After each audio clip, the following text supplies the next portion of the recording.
We are discussing the question paper of Indian Engineering Services of 2013, and our first question is: the value of an extensive property is essentially dependent on a. Mass of the system, interaction of the system with its surrounding, path followed by the system in going from one state to another, nature of the boundaries, rigid or flexible. So its correction option is mass of the system. So extensive properties, we can see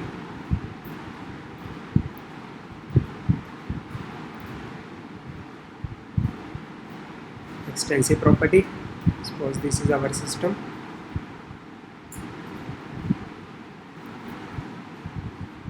Like volume is extensive property because it depends upon the size of the system, and intensive property like density, pressure, temperature, whatever is the temperature at this point, the same temperature will be at this point, so it does not depend upon the size of the system. So this is intensive property. Next question is: the expression integral of PdV gives the measure of work during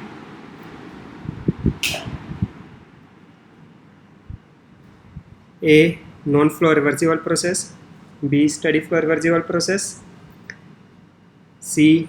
open system and any process, any system and any process. So the integral of PdV, we know the work done is integral of PdV in a closed system. So the correct option is non-flow, that is closed system. The mass is not flowing and it is a reversible process. So the correct option is A. If it is integral. So our next question is: the displacement work done by a system is given by integral of PdV.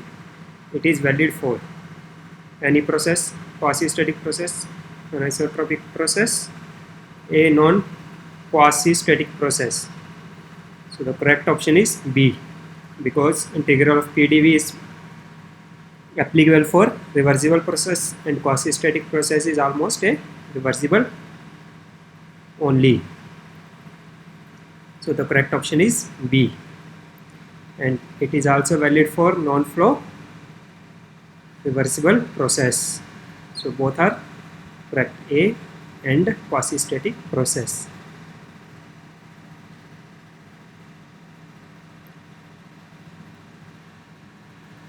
If the power developed by a turbine in a certain steam power plant is 1200 kilowatt. Heat supplied to the boiler is 3360 kilojoule per kg, and heat rejected by the system to the cooling water is 2520, and feed pump required to condensate back into the boiler is 6 kilowatt. Then the mass rate of the flow through the cycle will be, so we know delta integral of Q is equal to delta integral of W in a closed system. So heat supplied is 3360 minus 2520. This is kilojoule per kg. So if I have to multiply it with the mass. So mass into this minus this is equal to, it has produced 1200 minus 6, that this were it has consumed. So we can find out mass flow rate. An electric power plant produces 10 megawatt of power consuming 19 to 10 raised to power 6 kilojoule per hour of the fuel energy. The heat rejected by the power plant is. So it is producing this much work done and of power consuming 90 into 10 raised to power 6 kilojoule per hour of the fuel energy.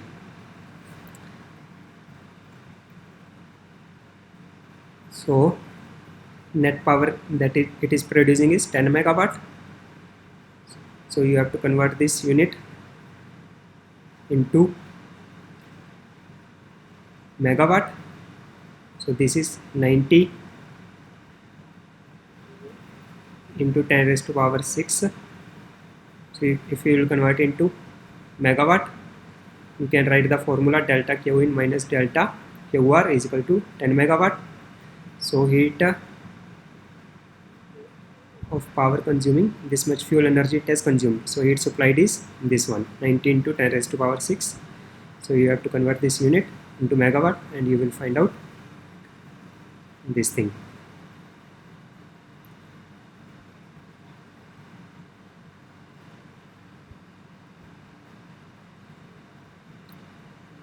Which thermodynamics law predicts correctly the degree of completion of chemical reaction? So its correct option is C. Second law of thermodynamics will explain the direction of completion of reaction. Whether the reaction will happen in this direction or not, that we can find out through second law. In a cyclic heat engine operating between a source temperature of 600 and sink temperature of 20. So you have to first convert it into Kelvin. This is 873 Kelvin and this is 293 Kelvin. The least rate of heat rejection per kilowatt. Net output of the engine is. So the efficiency is 1 minus Q2 upon T1. So it is asking least rate of heat rejection. So least rate of heat rejection is possible in Carnot cycle. So we can apply the formula of efficiency is equal to 1 minus T2 upon T1. So delta W upon delta Q in. So the least rate of heat rejection per kilowatt. Suppose the work done is 1 kilowatt. Then you can find out delta Q in. And delta Q in minus delta QR is equal to delta W. So you can find out delta QR through this equation. A Carnot engine rejects 50% of the heat absorbed from a source to a sink at 27 degrees Celsius. What is the source temperature? A Carnot engine rejects 50% of the heat absorbed from the source. So it is this type. Suppose this is source.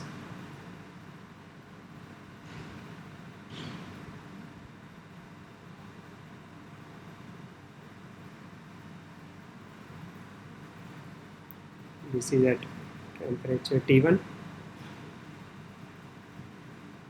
and this is at temperature T2 and this is work done. So if I am supplying 1 kilowatt, then it is rejecting half. So 0.5 it will reject at this point. So it is a Carnot heat engine. So I can write 1 minus T2 upon T1 is equal to work done upon heat input, that is Q1. So this is Q1 and our work done will be 1 minus 0.5, it is 0.5 upon 1. So it will be 1 by 2. So T2 upon T1 is 1 by 2. So I can write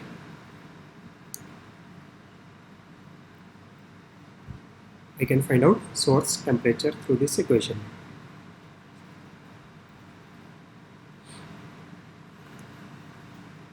And its correct answer is C, that is 327 degrees Celsius. A non-flow quasi-static process occurs for which P is this one. So the pressure is changing with respect to volume. What is the work done when volume changes from 2 to 6 meter per cube? So pressure is linear function of volume. So its graph will be drawn like this.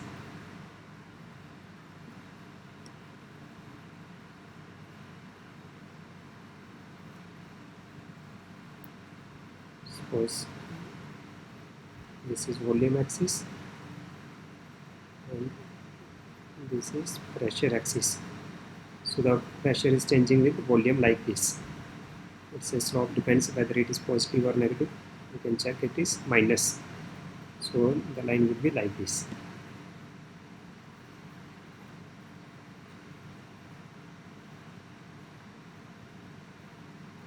So minus 3V plus 16 will be drawn like this.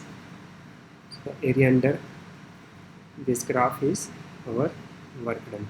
So it is changing from 2 to 6. So I can integrate minus 3V plus 16 dV minus 3V. So I can find out through integration. 16 into 10 raised to power 5.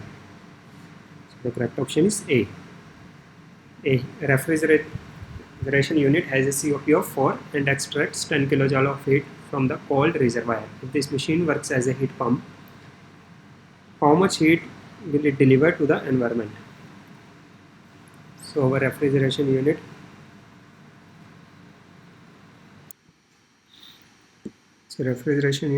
has a COP of 4, so we can write our refrigeration unit. This is cold reservoir.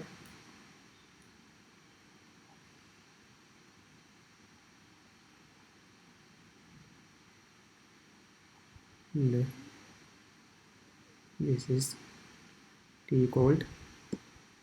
This is T hot.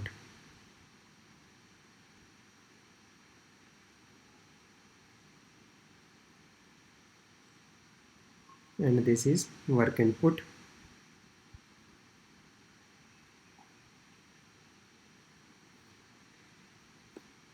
So we know COP of the heat pump is 1 plus COP of the refrigeration. So it is extracting 10 kilojoule of heat from the cold reservoir. So this is 10 kilojoule.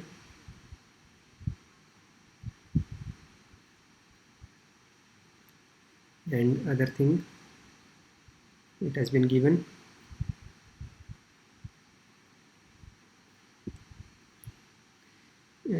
if the machine works as a heat pump, then how much heat it will deliver to the environment.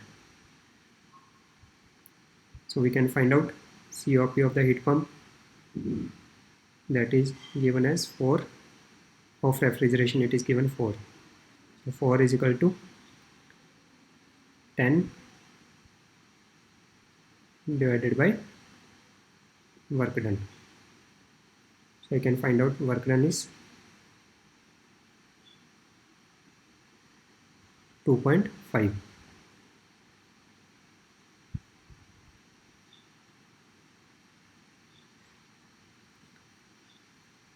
So how much heat it will deliver to the environment if it works as a heat pump? So heat deliver will be this one to the environment if it will work as, that is W plus 10, that is 2.5.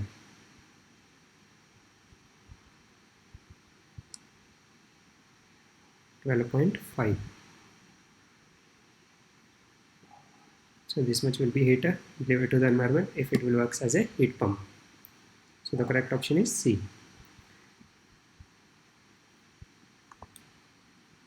Our next question is 11. When a hydrogen fuel burns in a deficient air, so it is given deficiency of oxygen, that is presence of air. There is no less oxygen than required for a stoichiometric amount. Orchard analyzer will show the presence of the following gases in the engine exhaust. So there is deficiency of oxygen, so the oxygen will burn completely in the process, and we have the carbon will not completely convert into CO2, so some CO will be left. So it will identify carbon monoxide, CO2 and N2. So the A, B and D are not correct. Joule's experiment states that for a cycle, change of pressure is equal to the proportional to the temperature change of volume is proportional to the temperature change of internal energy is proportional to the temperature change, sum of all the heat transfer is proportional to the sum of all the work transfer.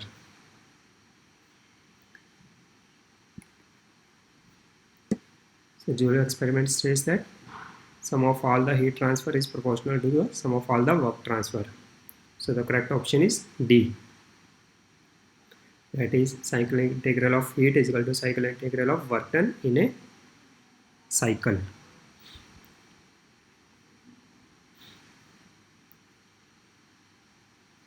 An insulated chamber is divided into two compartments, A and B. Diaphragm. So we will draw this diagram. So this is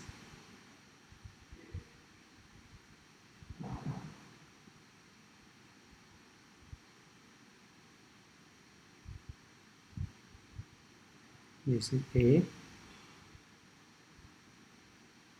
this is B. So it is divided by thin fat diaphragm.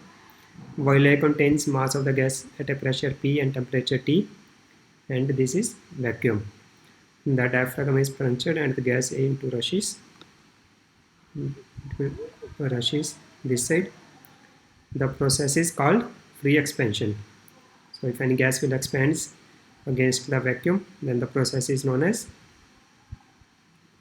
free expansion, and this process is irreversible.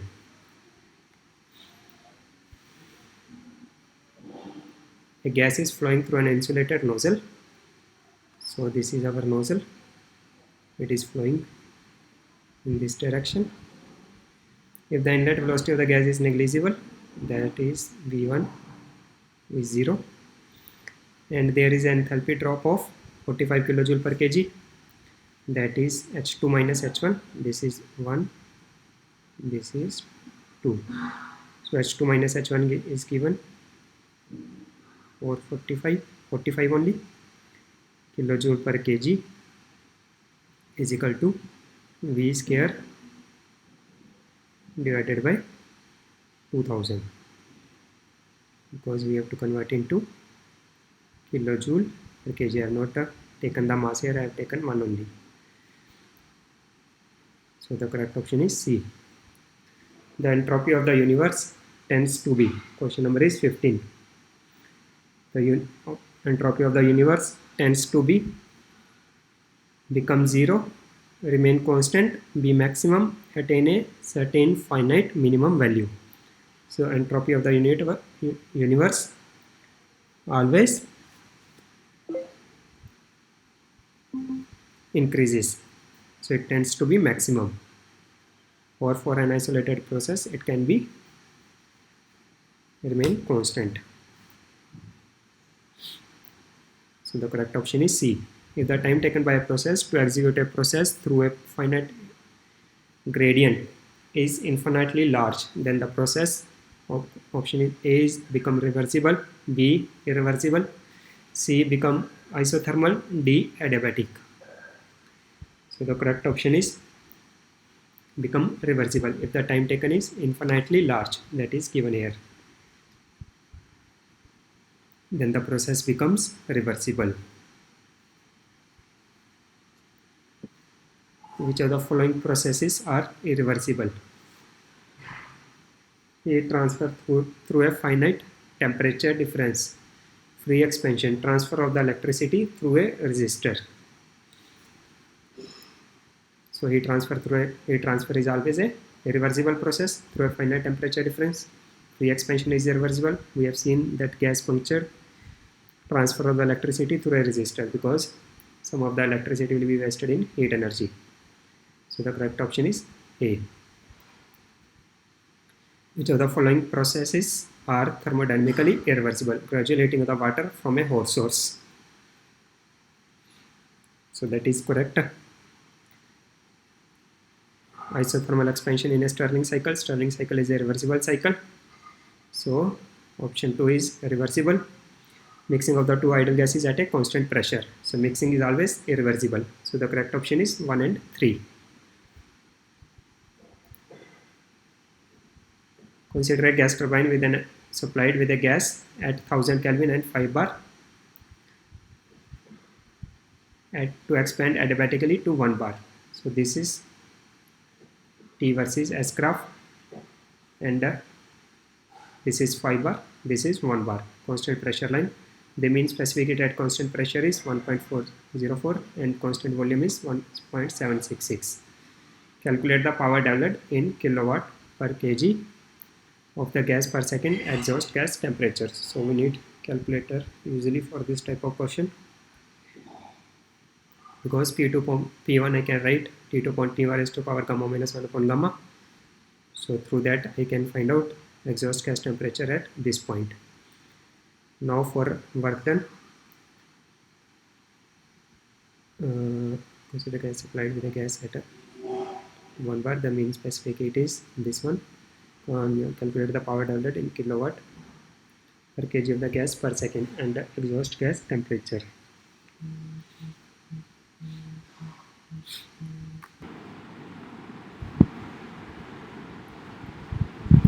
So this is question number 19.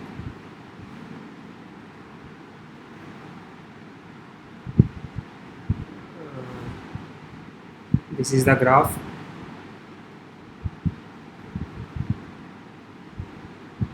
And this is the process. And this is the temperature. This is exhaust temperature at this point. And this is inlet temperature. So work done will be is equal to,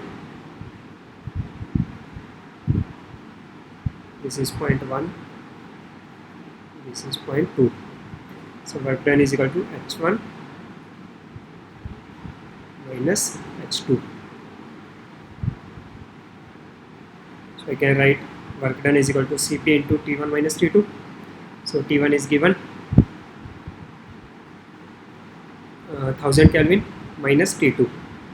So we have to calculate T2. So T2 we can calculate is equal to T2 upon T1 raised is equal to P2 upon P1 gamma upon gamma minus 1. So this question requires some calculator, but approximately if we will deduct 1000 minus 647, like that we can see approximately this is the work. So 1000 minus 647 is 353. So around if it is, we multiply it with 1.04, it is 367. So this option is wrong. So either the answer can be,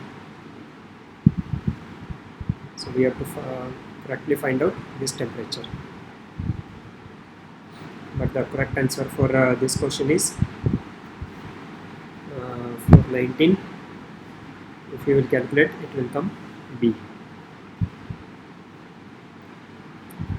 It is very useful in predicting the properties of the gases for which more precise data are not available, but their critical properties are known. Van der Waals equation of the state, Bridgman equation of the state, Redlich-Kwong equation of the state, generalized compressibility chart. So its correct option is D, generalized compressibility chart.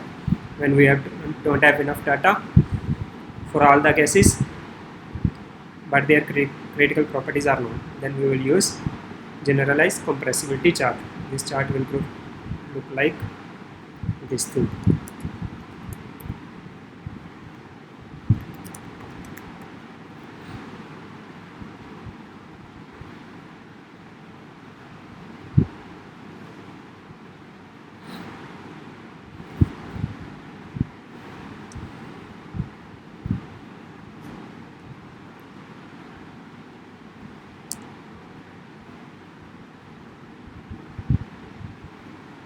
So these are compressibility chart.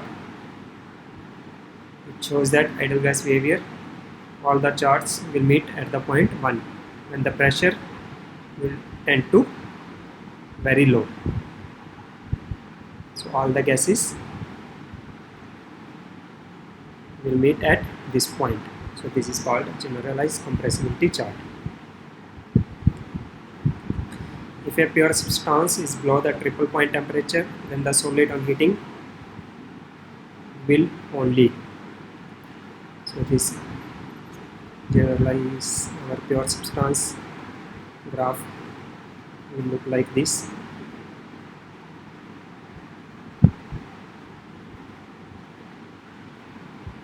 So this is below the triple point temperature.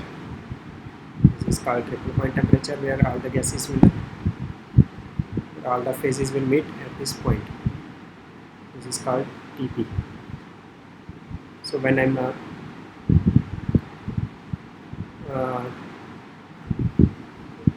melting the solid, so it will convert into vapor. So this is solid phase, this is liquid, and this is vapor phase. So answer is C. 70 kg person walks on a snow with a total footprint area of 500 centimeter square. What pressure does he exert on the snow? So it is mg upon area. Pressure is at a point 70 upon 500. So unit we can change, it will come 13.73. 500 into 10 raised to power minus 4. So 13.73 will be the correct answer. A reversible engine has ideal thermal efficiency of 30% when it is used as a refrigerating machine with all conditions unchanged. Then the coefficient of performance will be. So it is asking COP of the refrigeration machine.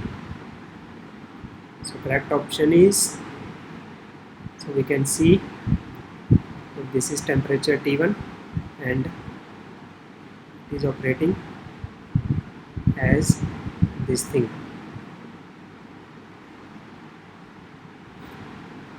So this is temperature T1, this is temperature T2. So this is Q1,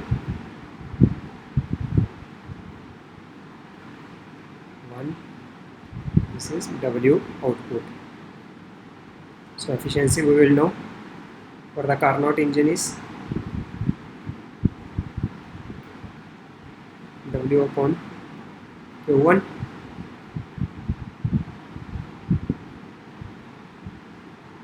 So if I will now reverse this engine,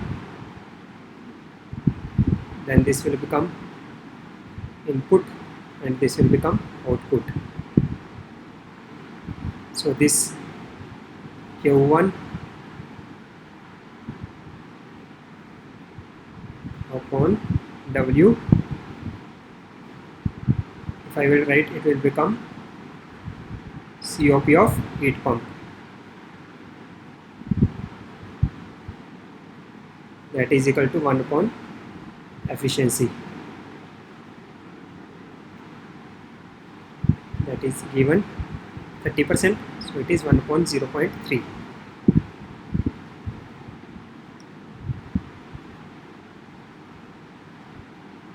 So it is 10 by 3, it will become 3.33. So COP of the refrigeration plus 1 is equal to COP of the heat pump. So 2.33 will become COP of refrigeration. So the correct answer is C. For a heat engine working on an air standard diesel cycle, the efficiency will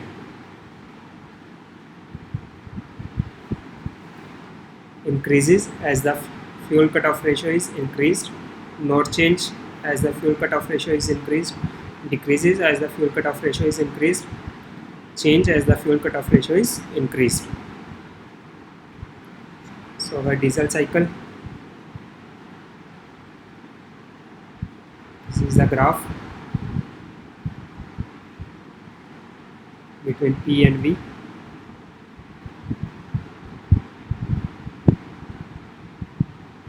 So if I will increase the fuel cutoff ratio is this point where I am, this is called fuel cutoff point. So if I am increasing the fuel cutoff, then this graph will change to this point. So the efficiency will decrease as the fuel cutoff ratio is increased, because if you will see through the formula, efficiency is equal to 1 minus 1 upon R raised to power gamma minus 1 raised into rho raised to power gamma minus 1 upon rho minus 1. So through that formula we can see also, if rho will be increased, that is fuel cutoff ratio, then efficiency will decrease. So correct option is C. For a given compression ratio, which of the flowing ideal cycle will have the equal thermal efficiency? So its correct answer is C, because in both Otto cycle the formula is efficiency is equal to 1 minus R raised to power gamma minus 1, and in this one also, here the compression ratio, in Otto cycle it will be compression ratio, in Joule cycle it will be pressure ratio. So if this one is same, then our efficiency will be same for both the cycle. So the correct answer is C. In a gas refrigeration cycle, an engine is used instead of a throttle valve for pressure drop of the refrigerant, because enough cooling or temperature drop is not obtained by throttling. There can be even heating of the gas if the temperature before throttling is not below the maximum immersion temperature. There is an adequate content of the temperature. There can be leakage of the gas. So in gas refrigeration cycle, instead of throttle valve, we will use engine, because there is not enough temperature drop obtained by throttling. So engine is used in gas cycle refrigeration. So the correct option is A.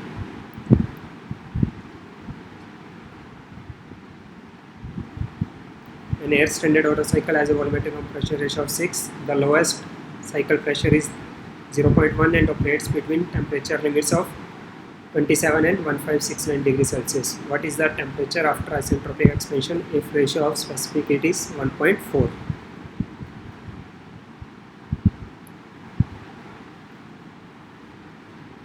This question we can leave usually. So here it is given in Otto cycle. It has already given air standard Otto cycle, so we can use all the formulas of air standards Otto cycle. So this pressure is 0.1 megapascal. This compression ratio is 6 and operates between temperature limits of 27 degrees Celsius. So this is temperature limit of 1569 and this is 27. What is the temperature after isentropic expansion if the ratio of specific heat is 1.4?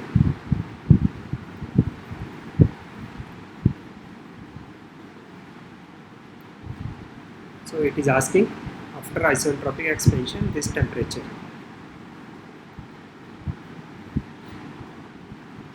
So we know T2 upon T3 is equal to V3 upon V2. That similarities we can use. So compression ratio we have given 6 and gamma we know. So through this point we can find out this temperature. What is the temperature after isentropic expansion? In SI engine for high thermal efficiency, compression ratio should be high, heat liberation during combustion should be maximum, surface to volume ratio should be high, long frame travel distance. So heat liberation should be maximum during combustion. So then we can get high thermal efficiency.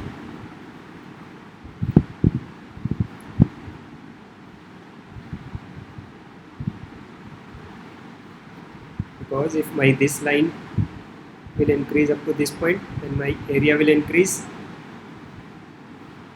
so the efficiency will increase. Heat liberation will be maximum during this point. Compression ratio should be high, we cannot guarantee, because knocking can happen if compression ratio will be too high. So heat liberation during combustion should be maximum. UPSC has given D as a correct answer. The object of providing mask inlet valve in the air passages of the compression ignition engine. CI engine is diesel engine. So we will provide mask at the inlet valve. So it will induce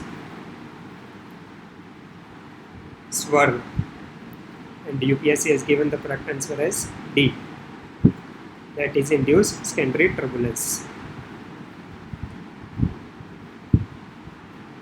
Which one of the following types of swirls is generated by pre-combustion chamber in the diesel engine? So this you have to remember, it is combustion induced swirl. This question are usually not asked nowadays. We will leave this question 31. Increase in the compression ratio in the Otto cycle may cause misfiring, detonation, knocking, longer ignition delay. So correct answer is C. If we are increasing the compression ratio, then knocking can happen in the CI engine. Longer ignition delay will reduce the chances of knocking. So this is not correct. So this parameter will reduce the chances of knocking. Detonation and knocking both are correct, but in CI engine, but in Otto cycle we will call it as knocking, and in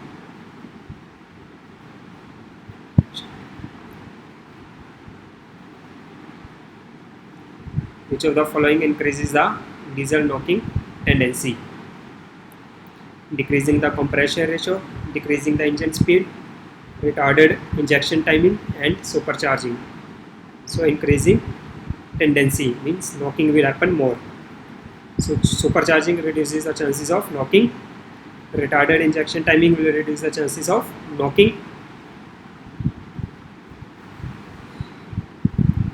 Okay.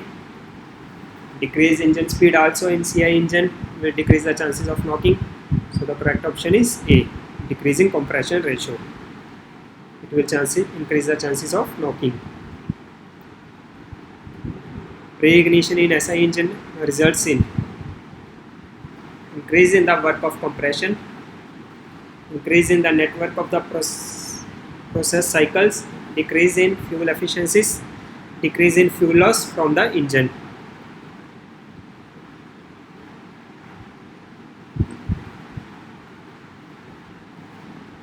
Increase in the work of compression, pre-ignition in the SI engine. So it is asking if pre-ignition will happen in the SI engine.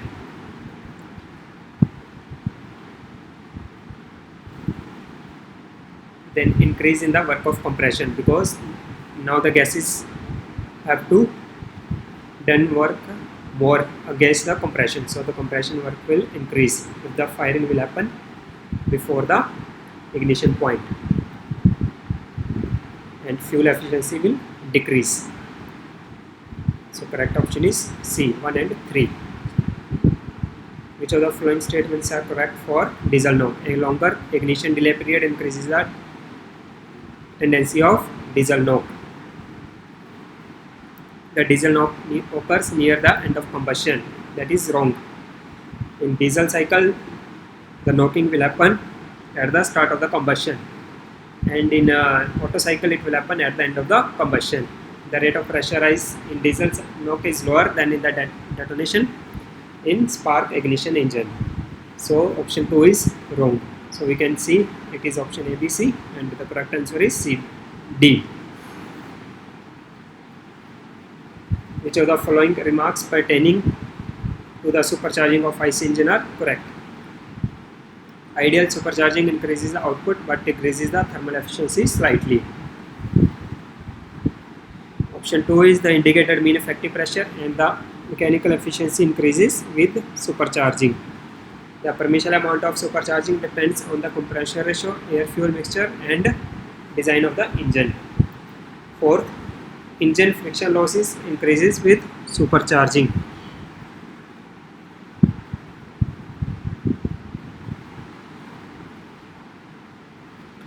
So in this all are correct. With supercharging we know our output will increase but efficiency will decrease slightly, because some work has to be used in turbo compressor So total efficiency will decrease slightly as compared to our natural aspirated engines. Engine friction losses increases with supercharging, that is also correct. The permissible amount of supercharging depends on the compression ratio, air fuel mixture and design of the engine. The indicated mean effective pressure and mechanical efficiency increases with supercharging. So these all are you have to remember.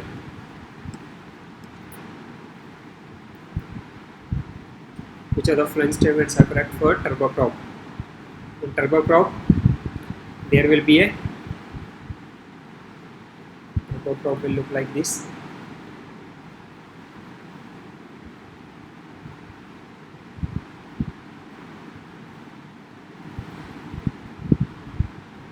If this is our engine, and here one fan will be attached to it.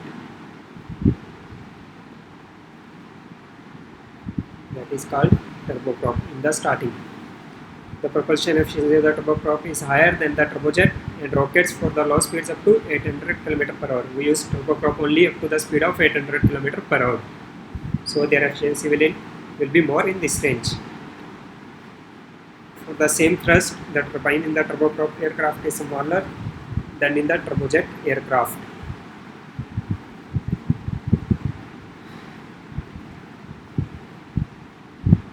For the turboprop, the flight jet velocity cannot exceed the jet velocity. So option 2 is wrong because turbojet produces more power as compared to turboprop.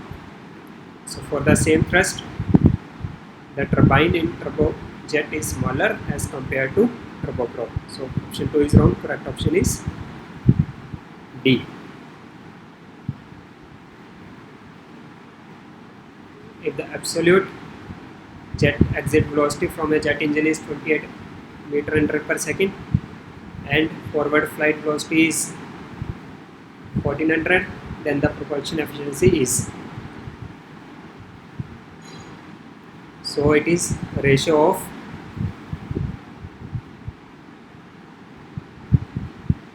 absolute jet velocity upon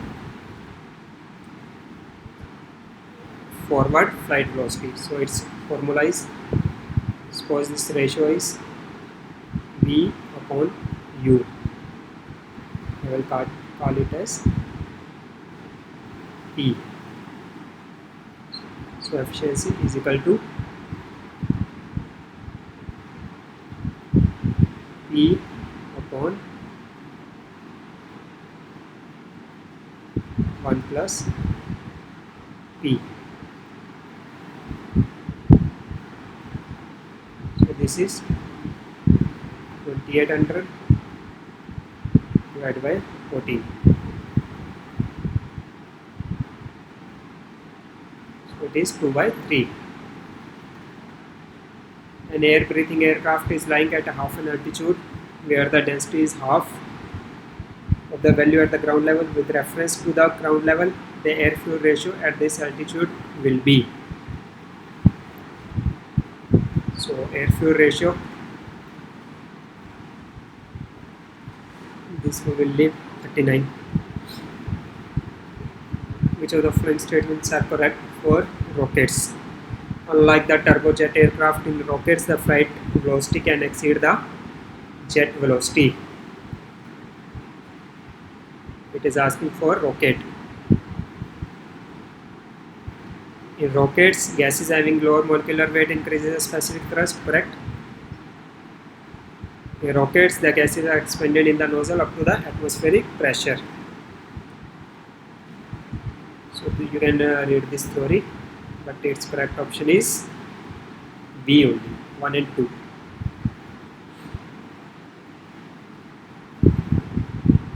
Thank you guys.